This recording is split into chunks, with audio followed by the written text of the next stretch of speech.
Hostel life হচ্ছে এমন একটা লাইফ যেখানে রান্না না জানলেও রান্না করে খেতে হবে এবং কাজ করতে না ইচ্ছে করলেও নিজের কাজ নিজেরই করতে হবে।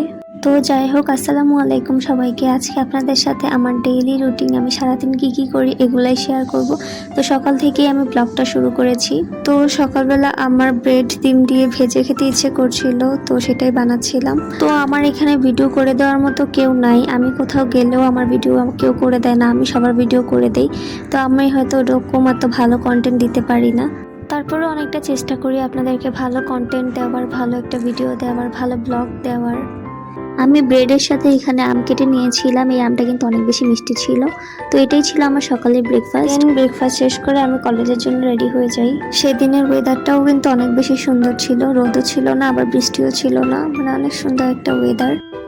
সেদিন আবার আমাদের একটা এক্সাম ছিল, মানে ক্লাস টেস্ট। তো আমরা ক্লাস টেস্ট দিয়ে এখন হচ্ছে বসে বসে গল্প করতেছিলাম, ফোন চাপতেছিলাম, ক্লাসে ম্যাম ছিল না। তারপর আমাদের ওই ক্লাস শেষ হওয়ার পর আমরা অন্য একটা ক্লাসে চলে যাই, আর আমি অনেক লাস্টে বসেছিলাম কারণ এটার পর আবার এক্সাম ছিল। কেউ আবার ভাববেন না আমরা চুরি করার জন্য লাস্টে বসেছি, আমরা কিন্তু এসব করি না। আসলে লাস্টে বসলে আর কি ভাল লাগে, পড়া সব মনে পড়ে যায়। চুরি করতে করতে আমাদের ক্লাস করতে করতে আমাদের ক্লাস টাইম শেষ হয়ে যায়। তারপর আমরা বাসায় চলে আসি, আসার পথে আমি কিছু কিনে নিয়ে আসছিলাম, টুকটাক নুডলস এইসব।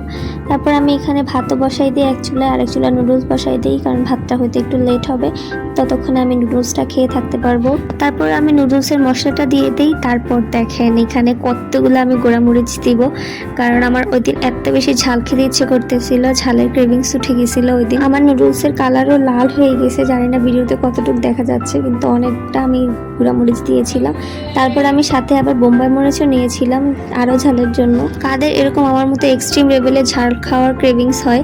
আমার কিন্তু ঝাল খেতে মাঝে মাঝে এত ইচ্ছে করে, তখন আমি কি করবো, না ঝাল খাওয়ার জন্য পাগল হয়ে যাই। কিন্তু লিটারেলি আমি খেয়ে কিন্তু কান্না করি। এখানে যে আমি খাচ্ছিলাম তখন আমার চোখের পানি নাকের পানি এক হয়ে যাচ্ছিল, তারপরে কিন্তু আমি খাওয়া অফ করি নাই। এটা শেষ করে আমি আবার মুড়ি দিয়ে বোম্বাই মরিচ দিয়ে খাচ্ছিলাম, মানে কি একটা অবস্থা।